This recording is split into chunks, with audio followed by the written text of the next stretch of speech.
Telugu Desam party Janasena గెలుపును ఎవరూ ఆపలేరని TDP అధినేత చంద్రబాబు అన్నారు. అభివృద్ధికి మారుపేరు టీడీపీ, విధ్వంసానికి మారుపేరు వైసీపీ అని చెప్పారు. దాచేపల్లిలో కదిలిరాస్ బహిరంగ సభలో పాల్గొన్న చంద్రబాబు జగన్ సర్కారుపై నిప్పులు చెరిగారు. పల్నాడు జిల్లాలో అనేక మంది తమ్ముళ్లను పోగొట్టుకున్నానని చంద్రబాబు అన్నారు. కోడెలను వేధించి ఆయన మృతికి కారణమయ్యారని మండిపడ్డారు. దాచేపల్లి సభను చూసి తాడేపల్లి ప్యాలెస్లో వణుకు పుడుతుందని హెచ్చరించారు. ఎన్నికల యుద్ధానికి మహిళలు, యువత సిద్ధమంటున్నారని, టీడీపీ జనసేన గెలుపును ఎవరూ ఆపలేరని చంద్రబాబు ధీమా వ్యక్తం చేశారు. ఎవరైనా అడ్డం వస్తే తొక్కుకుంటూ ముందుకు వెళ్తామని చెప్పారు. నేను మాట్లాడే మునుపు ఈ రోజు ఒక శుభ పరిణామం.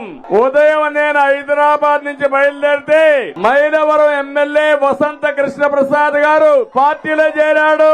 అక్కడి నుంచి నేను నెల్లూరు వెళితే సాక్షాత్తు ఒక ఎంపీ వేమిరెడ్డి ప్రభాకర్ రెడ్డి గారు పార్టీలో చేరారు.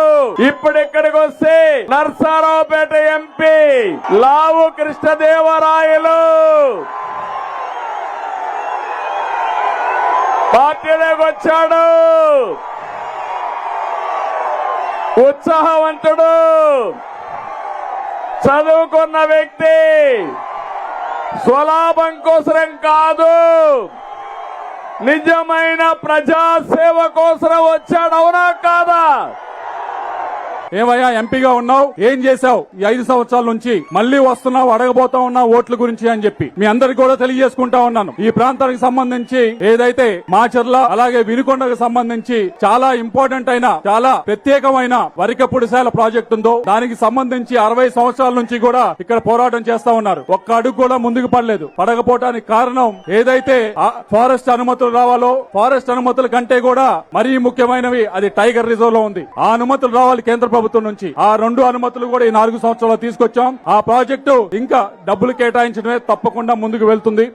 అలాగే ఈ ప్రాంతానికి సంబంధించి ఇప్పటికే ఒక మెడికల్ కాలేజు కేంద్ర ప్రభుత్వం 3 మెడికల్ కాలేజీలు రాష్ట్రానికి ఇస్తే ఒకటి మన పల్నాడులో. టీడీపీ జనసేన పొత్తుపై మంత్రి అంబటి రాంబాబు మరోసారి ఆసక్తికర వ్యాఖ్యలు చేశారు. టీడీపీ జనసేన పొత్తుపై కాపుల్లో అసంతృప్తి ఉందని అంబటి అన్నారు. జనసేన అధినేత పవన్ కళ్యాణ్ సీఎం రేసులో లేకపోవడంతో నేతలందరూ జనసేనను వదిలి వైసీపీలో చేరుతున్నారని తెలిపారు. తాడేపల్లిగూడెంలోని టీడీపీ జనసేన సభతో జెండా ఎత్తేస్తారని ఎద్దేవా చేశారు. సీఎం జగన్ను ఢీకొట్టడం సాధ్యం కాదని చంద్రబాబు, పవన్ కళ్యాణ్కు తెలిసిపోయిందన్నారు. పవన్ డైలాగులు సినిమాల్లో పనిచేస్తాయని, రాజకీయాల్లో పనిచేయవని సెటైర్లు వేశారు. ఒకసారి సిద్ధం, రెండోసారి సిద్ధం, మూడోసారి రేపు 10వ తారీఖు సిద్ధం, 4వసారి. ఈ 4వసారి సిద్ధంతో వాళ్ళకి శ్రీమద్ రమారమణ గోవిందే. మొన్న చూశారు కదా మీరు, జెండా సభని పెట్టారు. వారి బలహీనతలన్నీ జెండా సభలో అర్థమైపోయాయి. సిద్ధానికి పోటీగా నిలబడగలిగినటువంటి సభలు వారు నిర్వహించలేకపోతున్నారు. జగన్మోహన్ రెడ్డి గారిని ఎదుర్కోలేకపోతున్నారు. రాబోయేది జగన్మోహన్ రెడ్డి గారి ప్రభుత్వమే మరలా అనేది చాలా స్పష్టంగా అర్థమవుతున్నటువంటి తీరును మనం చూస్తున్నాం. ఇంకా జగన్మోహన్ రెడ్డి గారిని ఎదుర్కొనేటటువంటి శక్తి జనసేన, తెలుగుదేశం